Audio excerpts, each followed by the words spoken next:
વિદ્યાર્થી મિત્રો, તમે પેન્ટેડ એપ્લિકેશન ડાઉનલોડ કરી લો. અહીંયા તમને હોમ પેજ ઉપર જ વિકાસના દરેક વિષયનું તમને સોલ્યુશન્સ મળી જશે. લિંક નીચે ડિસ્ક્રિપ્શનમાં આપેલી છે. અને તમારા માટે ખાસ અમે લોન્ચ કરી રહ્યા છીએ રેપિડ રિવિઝન બેચ, જેની અંદર ગણિત, વિજ્ઞાન, સમાજ, ઇંગ્લિશ આખું રિવાઇઝ કરાવશું કે જેથી એક મહિનામાં તમને સરસ મજાનું રિઝલ્ટ ફાઇનલ એક્ઝામમાં લઈ આવો. અને સાથે માર્ચ મહિનામાં આપણે લોન્ચ કરવાનું છીએ પેપર સોલ્યુશન બેચ. તો હમણાં જ એપ્લિકેશન ડાઉનલોડ કરો. લિંક નીચે ડિસ્ક્રિપ્શનમાં છે. ચેનલ સબસ્ક્રાઇબ કરો.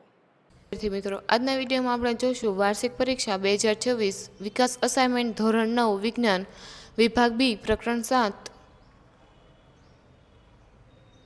પહેલો પ્રશ્ન, સ્થાનાંતરની વ્યાખ્યા આપી તેનો એસા એકમ જણાવો. તે સદિશ રાશિ છે કે અદિશ રાશિ તે પણ જણાવો. તેમાં સ્થાનાંતરની વ્યાખ્યા અને તેનો એકમ. સ્થાનાંતરની વ્યાખ્યા: પદાર્થના સ્થાનમાં થતા ફેરફારને સ્થાનાંતર કહે છે. તેનો એસા એકમ મીટર છે અને તે સદિશ રાશિ છે. બીજો પ્રશ્ન, કોઈ પદાર્થ દ્વારા અમુક અંતર કપાયેલ છે, શું તેનું સ્થળાંતર શૂન્ય હોઈ શકે?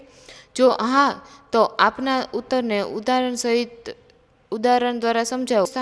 ઉદાહરણ તરીકે, જો કોઈ પદાર્થ વર્તુળાકાર માર્ગે ગતિ કરીને પ્રારંભિક સ્થાને પાછો ફરે તો તેને અંતર કાપ્યું હોવા છતાં તેનું સ્થાનાંતર શૂન્ય થાય છે. ત્રીજો સવાલ, તફાવત આપો. વેગ અને પ્રવેગ. વેગ એ સ્થાનાંતરનો સમય દર છે, જ્યારે પ્રવેગ એ વેગના ફેરફારનો સમય દર છે. ચોથો પ્રશ્ન, ઝડપનું માત્ર સૂત્ર લખો અને તેનો એસા એકમ લખો.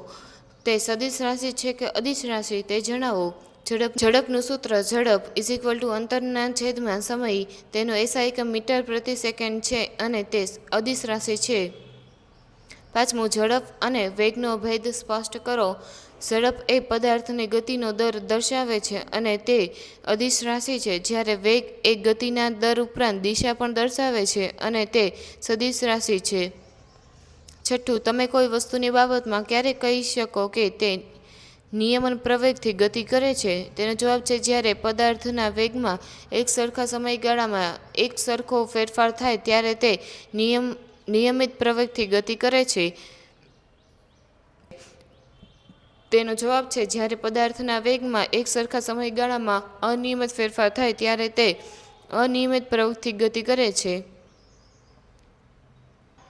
સાતમું, ઉષા 90 મીટર લંબાઈના એક સ્વિમિંગ પુલમાં તરે છે. તે સ્વિમિંગ પુલના એક છેડેથી બીજા છેડે સુધી તથા તે જ માર્ગ પર પાછા ફરતા 108 મિનિટનું કુલ અંતર એક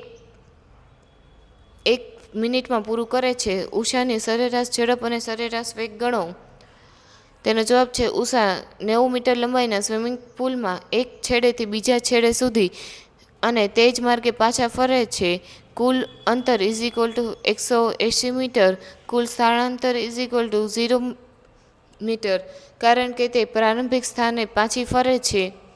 સરેરાશ ઝડપનું સૂત્ર 180/160. સરેરાશ વેગનું સૂત્ર. આઠમો, વૈજ્ઞાનિક કારણ આપો. ગતિ એ સાપેક્ષ ખ્યાલ છે.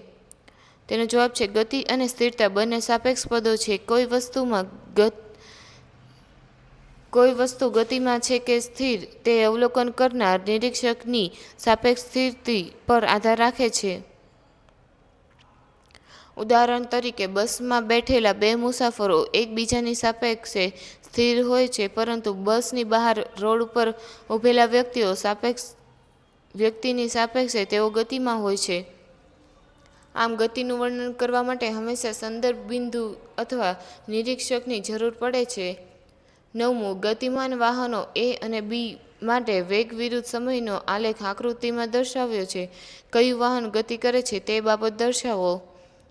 વાહન એ અને વાહન બી બંને ગતિ કરે છે. આલેખ વેગ વિરુદ્ધ સમયનો છે. વાહન એ માટે સમય સાથે વેગ વધે છે, જે દર્શાવે છે કે વાહન એ પ્રવેગિત ગતિ કરે છે.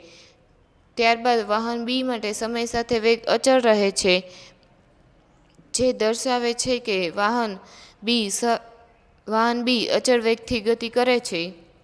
બંને વાહનોનો વેગ શૂન્ય નથી, તેથી બંને ગતિ કરી રહ્યા છે.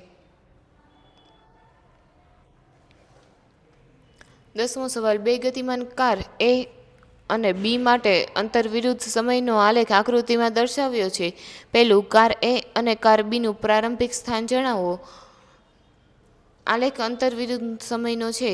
અંતર સમયના આલેખનો ઢાળ ઝડપ દર્શાવે છે. આલેખમાં કાર એનો ઢાળ કાર બીના ઢાળ કરતાં વધુ છે, કારણ કે કાર એનો આલેખ સમય અક્ષ સાથે મોટો ખૂણો બનાવે છે. ઢાળ એટલે વધારે ઝડપ, તેથી કાર બી કરતાં વધુ ઝડપથી ગતિ કરે છે. કાર એ અને કાર બીનું પ્રારંભિક સ્થાન જણાવો. આલેખ મુજબ કાર એનું પ્રારંભિક સ્થાન 500 મીટર છે અને કાર બીનું પ્રારંભિક સ્થાન 600 મીટર છે. બીજું, બંને કાર કયા સમય અને ઉગમ બિંદુથી કયા અંતર એકબીજાને મળશે? તેનો જવાબ છે બંને કાર 20 સેકન્ડના સમયે એકબીજાને મળશે અને તે સમયે તેમનું ઉગમ બિંદુથી અંતર આશરે 550 મીટર છે. Thank you. આ વિડીયોને લાઇક કરો તથા તમારે આના પછી વિજ્ઞાનના કયા ટોપિક પર વિડીયો જોવે છે તે કોમેન્ટ કરી અમને જણાવો. વિદ્યાર્થી મિત્રો, તમે પેન્ટેડ એપ્લિકેશન ડાઉનલોડ કરી લો. અહીંયા તમને હોમ પેજ ઉપર જ વિકાસના દરેક વિષયનું તમને સોલ્યુશન્સ મળી જશે. લિંક નીચે ડિસ્ક્રિપ્શનમાં આપેલી છે. અને તમારા માટે ખાસ અમે લોન્ચ કરી રહ્યા છીએ રેપિડ રિવિઝન બેચ, જેની અંદર ગણિત, વિજ્ઞાન, સમાજ, ઇંગ્લિશ આખું રિવાઇઝ કરાવશું કે જેથી 1 મહિનામાં તમે સરસ મજાનું રિઝલ્ટ ફાઇનલ એક્ઝામમાં લઈ આવો. અને સાથે માર્ચ મહિનામાં આપણે લોન્ચ કરવાની છીએ પેપર સોલ્યુશન બેચ. તો હમણાં જ એપ્લિકેશન ડાઉનલોડ કરો. લિંક નીચે ડિસ્ક્રિપ્શનમાં છે. ચેનલ સબસ્ક્રાઇબ કરો.